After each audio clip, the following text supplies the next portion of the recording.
আসসালামু আলাইকুম, আমি মোহাম্মদ জাকির ইসলাম। ওয়েস্টার্ন মিথোলজি চ্যানেলটিতে আপনাদেরকে স্বাগত জানাচ্ছি। আজকে আমরা জানব আফ্রোদিতি বা ভেনাস সম্পর্কে। আফ্রোদিতির আরেক নাম হচ্ছে ভেনাস, প্রেম এবং সৌন্দর্যের দেবী। তিনি মোহমুগ্ধ করেছিলেন সকল দেবতা এবং মানুষকে সমানভাবে। তিনি ছিলেন তামাশা প্রিয় দেবী, যিনি ছলনা এবং অনুরাগের ভিতর দিয়ে উপহাস করতেন যাদেরকে তিনি জয় করেছেন তার কূটকৌশলে। তিনি সেই অপ্রতিরোধ্য দেবী যিনি হরণ করে নিয়েছিলেন এমনকি গ্যালিজনের সূক্ষ্ম বুদ্ধিবৃত্তিকেও।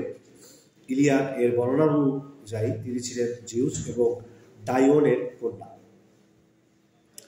কিন্তু পরবর্তী কাব্যগুলোতে তিনি ছিলেন সমুদ্রের ফেনা থেকে উত্থিত বলে উল্লেখ করা হয় এবং তার নামের অর্থ করা হয় ফেনা থেকে উদ্ভূত বলে। এই সমুদ্র জন্মটি ঘটেছিল সিথেরার অদূরে। সেখান থেকে তাকে ভাসিয়ে নিয়ে যাওয়া হয় সাইপ্রাস।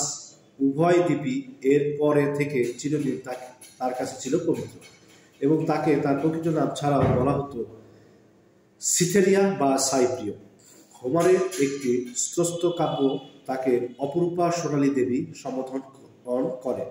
তার সম্বন্ধে বর্ণনা করেছে, পশ্চিমা বায়ুস্রোত তাকে বয়ে নিয়ে এলো গর্জনশীল সমুদ্রের উপর দিয়ে, কোমল ফেনার উপর থেকে তার দ্বীপ তরঙ্গ বেষ্টিত সাইপ্রাসে।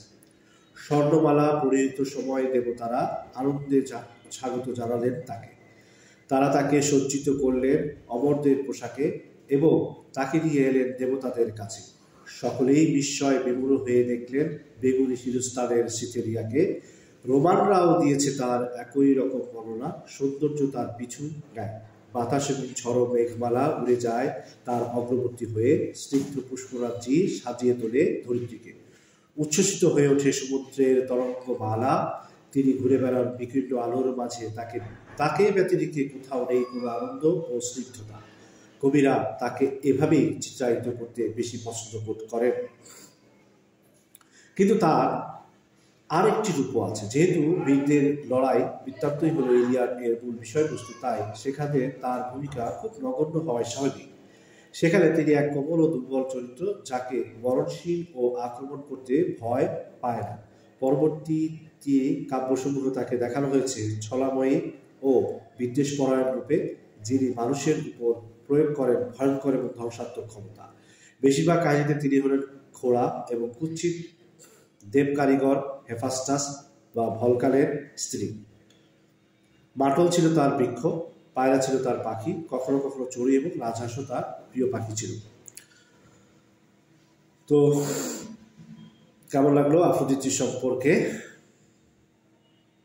কমেন্ট বক্সে জানাবেন। আমাদের চ্যানেলটি সাবস্ক্রাইব করে রাখবেন যাতে করে পরবর্তী ভিডিও নোটিফিকেশন পেতে পারেন।